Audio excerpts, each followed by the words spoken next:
The 70s were truly a revolutionary period. Textbooks always mention historical happenings in the government. We know about Nixon and the Watergate scandal and the whole Saigon Falls issue. What about the groundbreaking moments that have impacted how we spend our daily lives today? Like before there was Netflix and chill, there was VCR and chill. But before we get into that, let me introduce myself. My name is Jason and I'm dressed in this far out outfit because I'll be your guide today on this throwback trip. Let's begin with the year of 1973. It was a busy year. History was most definitely in the making. The civil rights movement was going strong. Meanwhile, African American athletes were being more and more noticed by the American public.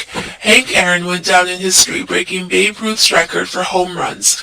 Aaron ended up setting the new record for the most career home runs at 755. 2 years later, Arthur Ashe, this groovy tennis player, would win the Wimbledon finals and become the first African-American male player ranked #1 in the world. Dang, that man was a cool cat.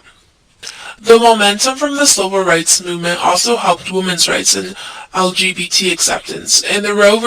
Wade case in 1973, the Supreme Court ruled the states were forbidden from outlawing or regulating any aspect of abortion performed during the first trimester.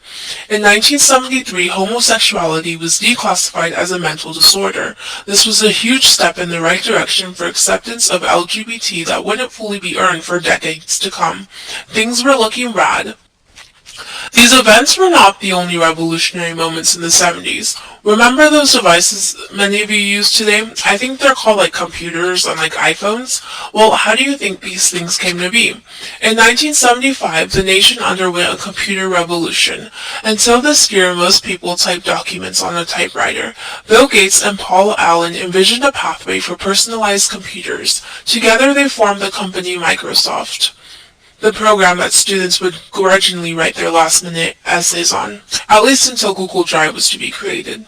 The next year, in 1977, Steve Jobs, Steve Wozniak, and Ronald Wayne founded Apple Inc. Their first computer kit, Apple I, was personally designed and built by Wozniak. That's some trippy history, man.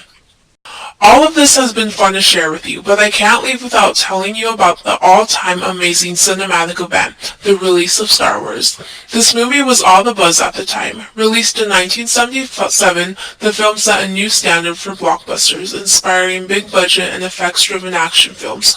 Not to mention, it is also responsible for much of the cinematic lineage of the expanded universe concept. It is a movie literally out of this world. I hope you learned a little more about the revolutionary time period that opened the gateways and possibilities for the things that you do or see today. Later, all my rad cats.